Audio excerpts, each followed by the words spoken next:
Moms dalam rangka menyambut Hari Down Syndrome Sedunia yang bertepatan pada tanggal 21 Maret, kami dari Conclave Indonesia mengadakan berbagai kegiatan spesial. Salah satunya yaitu kunjungan ke PIK Potos Yogyakarta. Pada hari ini kami sangat senang karena kami berkesempatan untuk bertemu dengan Ibu Ana dan putrinya Hawa, yang hari ini kita akan berbagi cerita inspiratif mengenai pengalaman beliau sebagai orang tua dan anak Down Syndrome serta pentingnya persiapan sejak dini. Bu Ana dan Hawa, terima kasih hari ini udah boleh ngobrol-ngobrol kita. Halo. Halo, kita ngobrol-ngobrol aja. Terima kasih udah iya. Memang baru pertama kali ketemu ya. Jadi nanti kalau udah panjang ngobrolnya, udah bisa mulai nyambung. Mungkin sebelum kita mulai mau ngobrol-ngobrol yang panjang, boleh perkenalkan diri dulu Bu. Ibu Ana mungkin kegiatannya sehariannya gimana, Haluannya juga bagaimana. Baik, halo Mam, saya Ana Supriyati Ningsih dan ini putri saya. Namamu siapa? Adik. Berarti anak berapa? Adik siapa? Ada Halwa. Namanya Halwa Basra Fauzia. Saat ini usianya 17 tahun, kelas 2 SMP ya. Ya sayang. Sehari-hari saya sebagai salah satu ASN di salah satu instansi pemerintah. Kemudian tadi anak saya sekolahnya di SMP Tumbuh. Ya. Hawa itu anak keberapa Ibu? Oh iya, Halwa ini anak saya yang kedua. Jadi kakaknya laki-laki, sekarang kuliah semester 2. Oh, kuliah semester 2. Ya. Makanya adik ya, adik Halwa. Iya, adik Halwa. Oke. Bu, boleh cerita sedikit Bu, kapan saat Ibu mengetahui bahwa Halwa ini terdiagnosa Down syndrome? Apakah saat kehamilan atau saat lahir? Oh iya, kami mengetahui anak kami Down syndrome itu ketika anak kami lahir. Jadi Halwa ini kan lahirnya di Banjarbaru. Ya, ini lahir tanggal 26 November tahun 2007. Jadi pada saat itu kan di luar Jawa tidak sebagus informasi di jaringan internet, kemudian informasi itu kan tidak semasif sekarang ya. Jadi ya pada saat kehamilan ya memeriksakan, cuman kan teknologinya kan nggak secanggih sekarang ya. Benar. Jadi waktu hamil saya juga belum tahu, sehingga tahunya pada saat lahir itu, pada saat kontrol ke dokter itu baru diberitahu oleh dokter bahwa anak saya ada indikasi Down syndrome dari struktur fisiknya seperti itu. Fisiknya. Iya. Tapi waktu hamil itu berarti rutin USG atau hanya periksa, kalau misalnya mungkin di daerah kalau bidan kan hanya dikasih apa sih itu alat yang benar detak jantung gitu. Kalau saya itu sebenarnya saya periksanya ke dokter kandungan rutin dan itu juga selalu di USG. Cuma ya itu tadi ya karena teknologinya belum secanggih sekarang. Waktu itu yang USG masih berapa ya, 2 dimensi apa ya? Iya, karena ya meskipun sudah dokter kandungan tapi dengan fasilitas yang memang belum support, jadi ya memang belum tahu ya waktu itu kehamilannya ternyata anak saya Down syndrome. Oh, jadi benar-benar setelah melahirkan terus langsung diinformasikan bahwa anaknya Halwa ini Down syndrome. Betul. Itu pun ketika kontrol dokter ya, karena Berarti udah pulang dulu gitu. Udah pulang dulu karena pada saat lahiran itu kebetulan dokter anak di rumah sakit itu tidak ada lagi. Ada acara, jadi pas kontrol baru dikasih tahu kalau anak saya Down syndrome. Gimana tuh Bu perasaan, maksudnya pertama baru tahunya pas sudah lahir, tapi enggak, saya tadi mikirnya pas baru lahir, ternyata pas kontrol bahkan. Iya, pas kontrol. Perasaan Tentu shock ya, karena memang kondisinya kan nggak siap ya. Iya betul. Kondisinya nggak siap karena pada saat itu lahir dengan bentuk fisik yang lengkap kan gitu ya, alhamdulillah gitu kan, kondisinya sehat, tapi tidak menyangka juga kalau ternyata Down syndrome. Jadi ya tentu shock ya, ya karena nggak ada persiapan, kemudian juga tahunya Down syndrome seperti apa kan juga belum banyak memahami pada ya masa itu juga, pada masa kan, itu.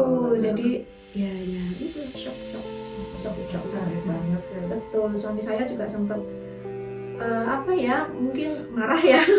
Kayak marah kenapa anak saya kok dikatakan seperti itu gitu kan pada saat itu juga belum tes darah segala macam, baru dari ciri-ciri fisik lah gitu ya. Baru setelah itu kan ya nyari informasi, tapi ya tidak seperti sekarang ya, internet sekarang banyak informasi, literasinya juga banyak, teknologinya sudah berkembang banget. Iya betul. Berarti pada saat itu yang baru mendapatkan informasi ibu dan suami. Betul. Kalau misalnya keluarga besarnya sendiri bu dan lingkungan sekitarnya tuh saat mengetahui bahwa Hawa ini Down syndrome itu seperti apa?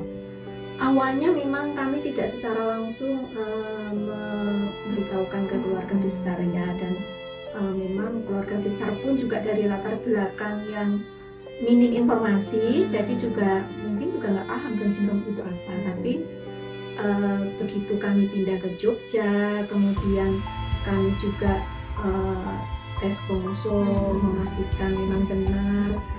Lambat laun juga keluarga kan juga mengetahui ternyata kok beda ya ini anaknya gitu ya, secara tidak langsung. Baru kemudian kami secara pelan-pelan memberitahukan ke keluarga bahwa memang anak kami berbeda. Berarti memang sempat tes kromosom untuk Hawa? Iya, kami tes kromosom di Sarjito. Oh, di Sarjito ada? Iya, di Sarjito ada.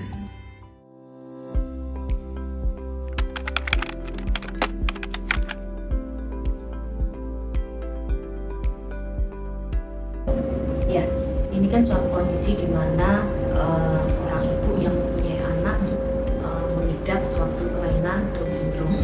Ya, Down syndrome itu suatu kelainan genetik.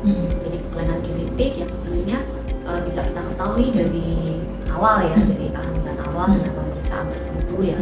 Kalau sekarang pemeriksaan itu sih sudah didapatkan ya, terutama di kota-kota besar.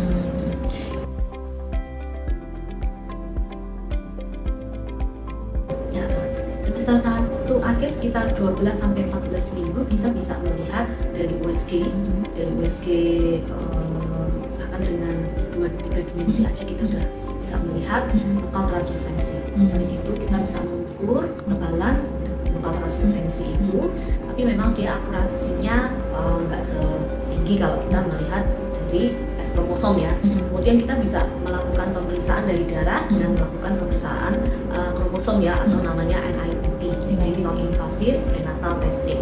Dari situ kita tidak hanya bisa melihat kromosom Down syndrome, jadi kita bisa melihat kelainan kromosom yang lain juga.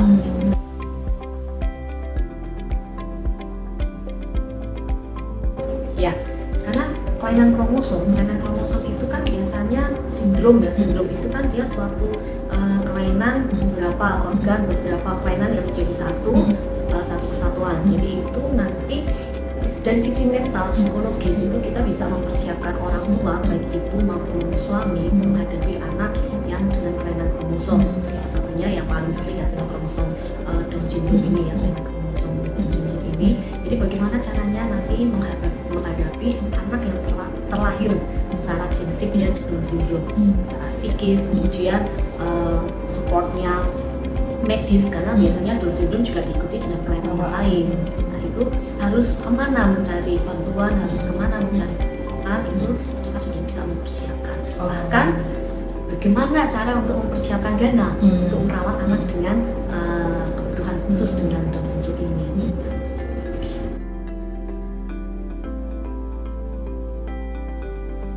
Jadi untuk memastikan bahwa memang kondisinya Hawa saat itu memang Down syndrome gitu. Iya.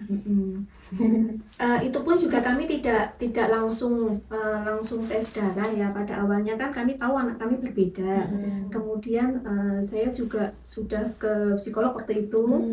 Kemudian sudah menjalani terapi dulu. Tapi kemudian dari psikolognya itu menyarankan untuk tes darah terlebih dahulu untuk mengetahui, memastikan kondisinya seperti apa dan dia nanti karakteristiknya seperti apa gitu. Biar penanganannya lebih tepat lebih tepat. Jadi pada saat itu kemudian saya diberikan kontak untuk dokter yang ahli darahnya. Baru setelah itu saya baru memahami step by stepnya harus bagaimana. Benar sih. Iya. Jadi lumayan ada jangka waktunya gitu. Betul, ya. Betul, ada jangka waktunya. Gitu prosesnya. Iya.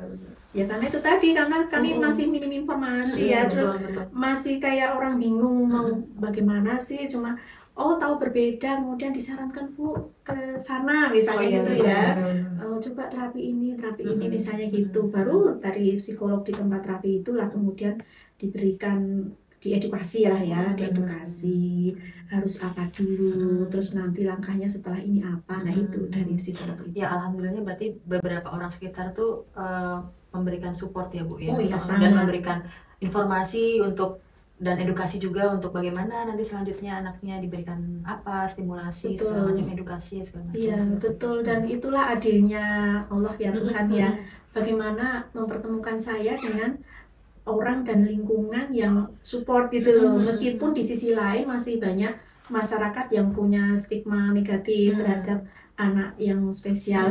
Tapi spesial. iya itu dari saya dipertemukan dengan orang dan lingkungan yang paham terkait dengan anak berkebutuhan khusus, kemudian Allah membukakan jalan.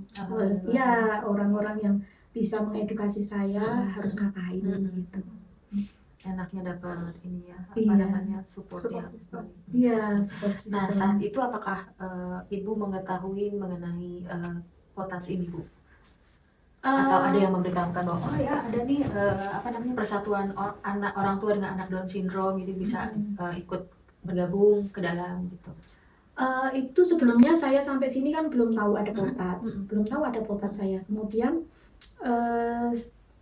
ada kan Halwa ini kan waktu itu saya awal datang ke sini trial dulu ke playgroup kalau nggak salah, ke playgroup. Kemudian dari situ tadi ya diarahkan untuk ke psikolog.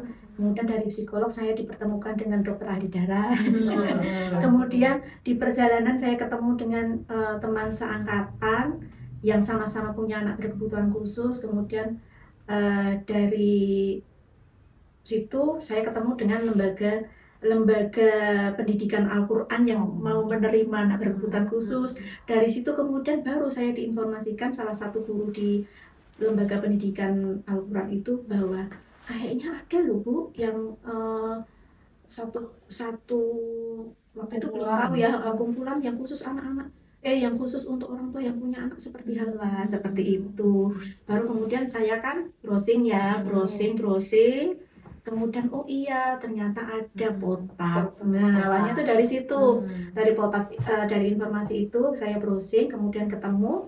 Di situ ada Facebooknya kan ya, di situ ada Facebooknya, kemudian ada kontaknya. Waktu itu masih ketuanya kan Bu Kiki ya di Jogja. Baru kemudian dari Facebook itulah kemudian kan ada informasi kegiatan potats. Misalnya itu saya pertama kali ikut itu, seingat saya tuh waktu ada acara HDSD di alun-alun gitu kalau nggak salah waktu itu. Baru kemudian saya ikut. Ya keanggotaan ini kan terbuka ya untuk siapa saja dan tidak harus mendaftar secara formal kan enggak ya. Dari situ. Nah kemudian kebetulan juga potats ini pernah melakukan sosialisasi di sekolah Halwa.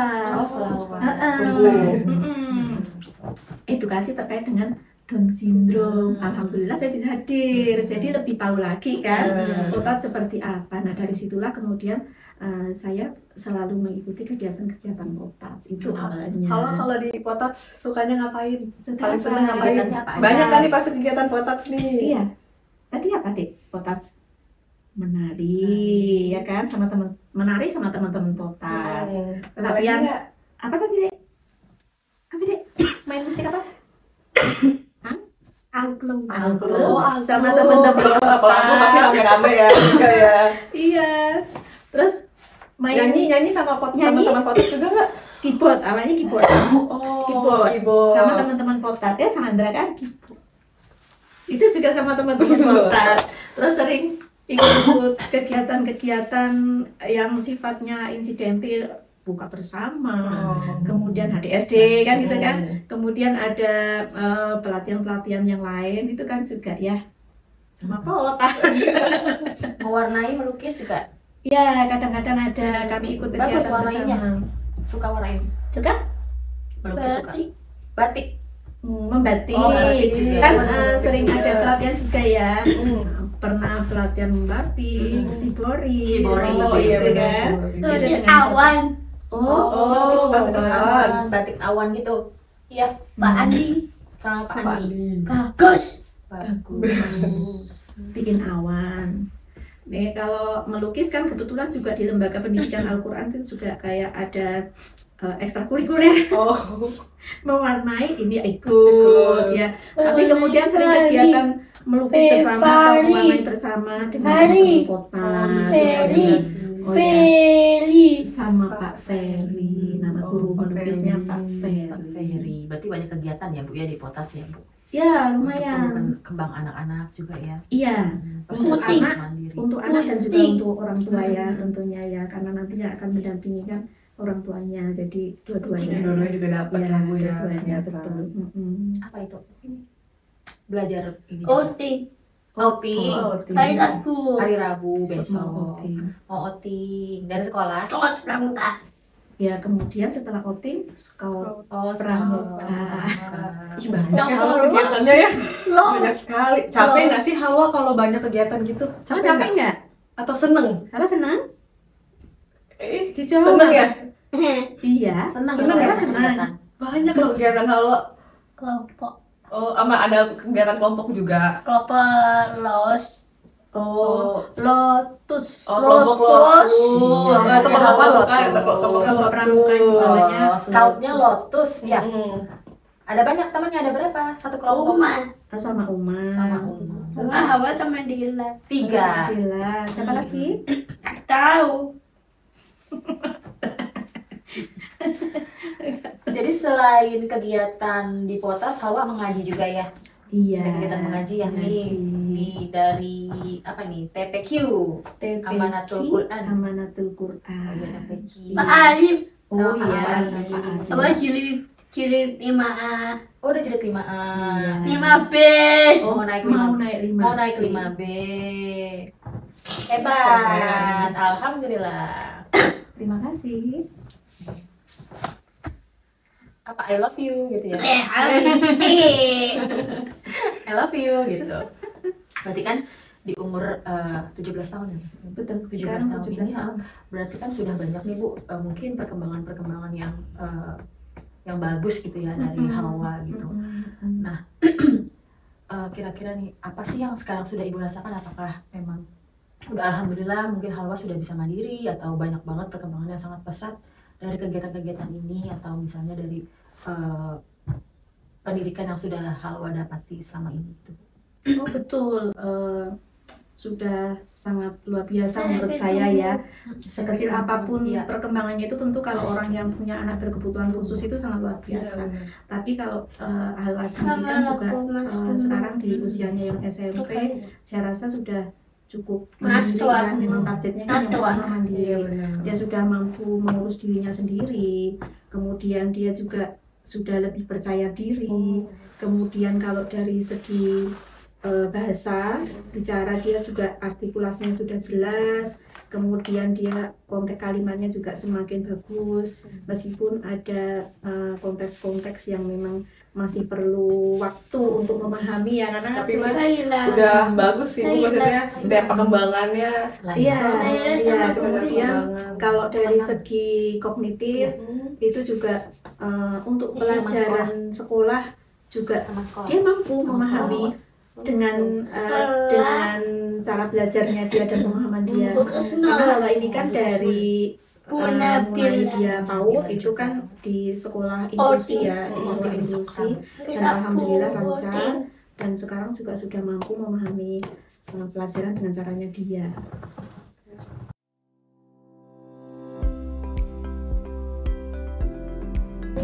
Yang penting harus tahu sampai seberapa jauh Down syndrome ini mempengaruhi kesehatan bayi. Kesehatan bayi mulai dari dia lahir nanti, kemudian tahu mana dokter anak yang harus mereka hubungin, karena ini kan spesifik ya. Jadi dari awal kemudian bayinya lahir bisa konsultasi langsung ke dokter anak yang menolong persalinan, menolong bayinya, bahwa sudah diperiksa dari sejak awal kehamilan bahwa janin ini, bayi ini sudah terdeteksi Down syndrome.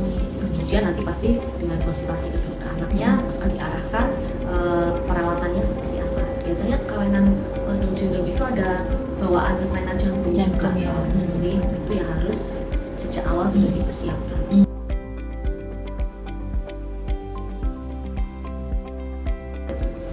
Terutama untuk ibu-ibu yang memang atau keluarga yang memang dia di keluarganya itu ada genetik kelainan kromosom pada turunannya. Memang Down syndrome itu bukan terus pasti diturunkan gitu enggak. Suatu mutasi sporadis juga bisa. Nah, terutama lagi pada ibu yang usianya lebih dari 35 tahun. Lebih dari 35 tahun di mana kualitas sel telurnya juga sudah berubah. Usia suami juga misalkan lebih dari 47 tahun, itu juga spermanya juga sudah berubah. Nah, dari situ ada faktor risiko tinggi di mana mungkin terjadi mutasi genetik secara sporadis, sehingga disarankan untuk pemeriksaan NIPT.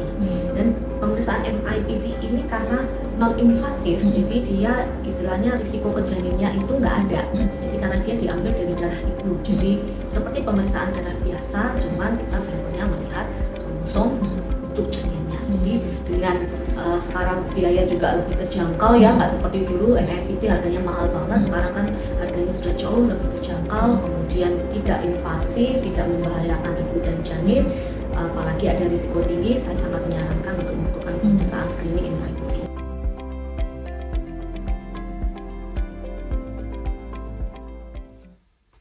Nah kalau Pak misalnya Alif, Iya, sama Pak Arif. Halwa temannya banyak ya? Di rumah Iya. banyak temannya ya? banyak 5B, 5A. Ada Fafa, Oh, Alvaro, iya. Z, Siapa lagi? Lisa, Lisa. Syafa, Syafa. Handi, Banyak ya temennya ya. Ada segini. 5. Bukan, berapa Mana ya? tadi? Pula, 5A. Oh iya, cilip Halwa. 5A, cilip 5B, Pipit juga. Bu Pipit, Bu Pipit. guru cilip Oh, 5A, guru. ya. Halwa, Mm-mm. Colin, Oh. Sasa, Mm-mm. Nastua, Nastua. Siapa lagi? Patan, Fatan. Banyak ya temannya ya? Ah. Hafal ya nama-nama Iya. temannya. Hafal nama Ramadan, teman. Mungkin ini kalau misalnya Ramadan. hafalannya paling menonjol kalau untuk segi hafalan. Ramadan, Kalau paling menonjol sih enggak ya, B. karena kan memang lingkungan Halwa kan inklusi ya, di 4B. TPQ Amanatul Quran itu juga yang berkebutuhan khusus itu ada 2 aja. Ini dengan Naswa. Naswa itu juga Down syndrome Naswa. juga, tapi lebih kecil. Eh, lainnya- Nastua. kalau lainnya tidak berkebutuhan Nah, khusus. barunya Nastua. Kalau untuk hafalan ya alhamdulillah bisa. Bisa ya. Sekarang apa namanya kan selain surat pendek juga ada doa-doa seperti itu. Bisa alhamdulillah. Pak Ali 4B. Iya. Ngajar 4B. Mau ujian 4B sama Pak Arif ya. 4B. Rehan Hafiz. Menyebutkan nama teman-teman percilik. Oh, gitu banyak banget temennya ya. 4B. Ya, 4B. Hafiz. Hafiz. Lebana banyak. Banyak ya. Lisa juga. Bisa juga. Mana baju biru. Ini aku pakai baju biru. Bajunya biru Al-Quran. Oh, biru Al-Quran. Biru Seragamnya. Lisa. Bajunya biru. Lunggu. Duduk. Kalau ini warna apa? Kenapa? Ini hijau. Hijau. Ini Iya. Itu. Apa? Kebalik, nggak bisa baca. Tapi bisa baca. Bisa alhamdulillah. Menulis bisa. surat bisa. pendek. Alhamdulillah, surat pendek. Apa? Hafalan surat pendeknya Halwa bisa apa? Mau baca surat apa? Mau baca surat apa? Kata kasut? Bisa. Bismillahirrahmanirrahim. Alhaakumut takatsur hatta zurtumul maqabir. Kalla sawfa ta'lamun. Summa kalla sawfa ta'lamun. Kalla ta'lamuna ilma yaqin. La tarawunna jahim. Summa tarawunna ayna yaqin. Summa la tus'alunna yawma idin anin naim. Sadaqallahul azim. Masya Allah, keren banget. Gimana ini? I love you. Dibalas dulu dong. Malu tapi dia mulai ini ya. Lu biasa aja kan. Masya Allah, keren. Udah mau 5B ya, jilid 5B ya. Nah Bu, kalau misalnya nih tantangan medisnya Bu, kalau untuk halwa tuh dari segi apa Bu tantangan medisnya? Kalau untuk tantangan medis sekarang sudah terlewati. Kalau dulu itu halwa itu terkait dengan pencernaan. Pencernaan ya. Dulu pencernaan. Kemudian setelah saya ganti, waktu itu kan ada beberapa kemungkinan kan ya pencernaan itu ya, apakah karena organnya atau karena memang susunya misalnya gitu. Kemudian pada saat itu ada referensi saya untuk susu, dari susu sapi saya ganti menjadi susu kedelai, dan alhamdulillah akhirnya selesai masalah pencernaannya. Oh, berarti alergi susu sapi. Sepertinya. Kalau untuk yang lain alhamdulillah tidak ada untuk halwa. Dan biasa waktu itu kan memang kendala anak-anak, nggak hanya yang Down syndrome aja, kalau untuk balita kan waktu itu kan biasa ya, kalau di bawah 5 tahun itu banyak gitu ya. Ya tapi alhamdulillah diberi kemudahan. Saya beri ya referensi terkait dengan asupan yang untuk waktu itu kan kondisi fisik ya, terutama ya itu lemas kayak gitu kan ya, kayak nggak bertulang gitu kan, kesulitannya seperti pasif itu gitu ya Bu ya. Tapi ada referensi menggunakan satu produk seperti itu untuk menguatkan kalsium misalnya seperti itu, dan alhamdulillah juga berhasil, bahkan sekarang alhamdulillah cenderung sehat, bapaknya cenderung sehat. Kalau sakit ya batuk pilek aja lah, itu mudah. Jadi ya ini alhamdulillah sehat, nggak ada nggak ada tantangan terkait dengan kesehatan yang cukup serius lah ya. Alhamdulillah. Iya, memang ada beberapa artikulasi yang memang dia masih kesulitan, terutama yang huruf mati, kemudian yang huruf double yang NJ, NZ, NG itu kan memang masih sulit ya. Terus yang masih 3 konsonan, 2 konsonan, 1 vokal itu kan masih agak sulit memang. Untuk bisa sampai ke sini itu penuh kali-kali perjuangan ya Bu ya. Mungkin kalau kita itu kali Bu flashback sedikit gitu. Tadi kan Ibu cerita kalau tahu Hawa Down syndrome karena sudah lahir gitu kan. Pas ngecek kehamilan pun juga di dokter selalu bagus gitu kan ya. Dan mungkin pada saat itu juga teknologi dan informasi kan juga tidak seberkembang pesat sekarang gitu. Kalau 9 tahun terakhir ini nih ada tes non-invasif prenatal testing NIPT Bu. Jadi di umur kehamilan 10 minggu ya, 10 minggu bisa deteksi apakah anak mengalami kelainan kromosom atau enggak.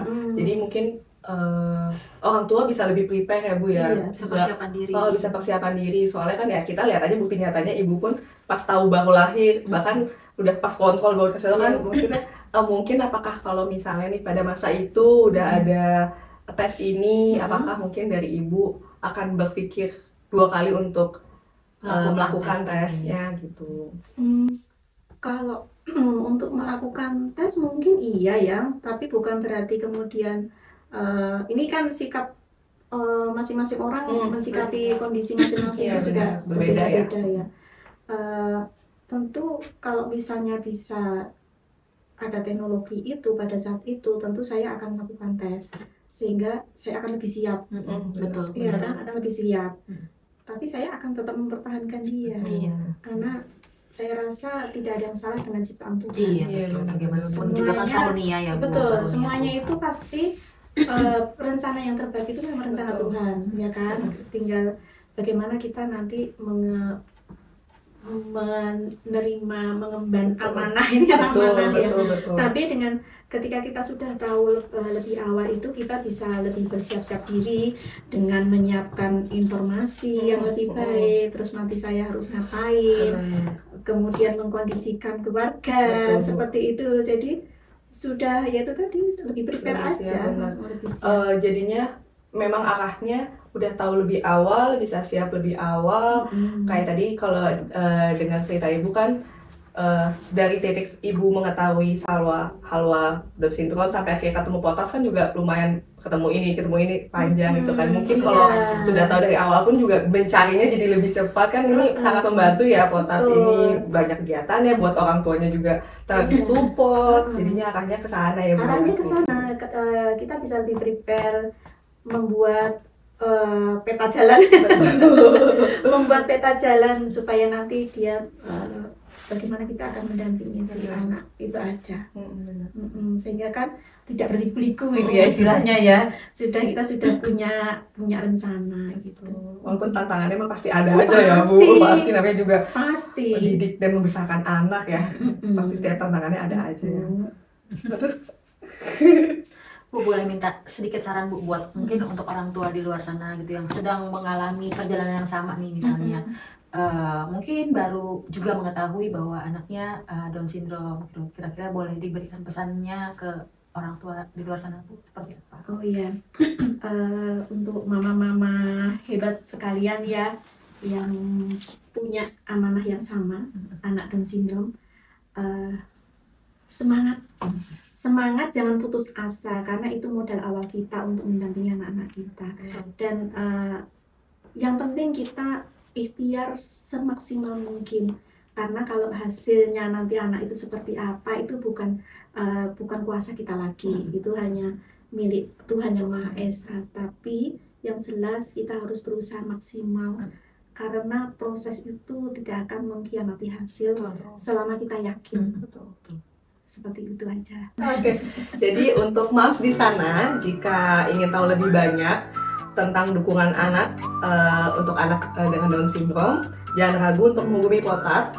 Dan untuk bagi para calon orang tua yang ingin mempersiapkan perlindungan kesehatan sejak dini, yuk pelajari lebih lanjut NIPT dengan NIPT Hotline.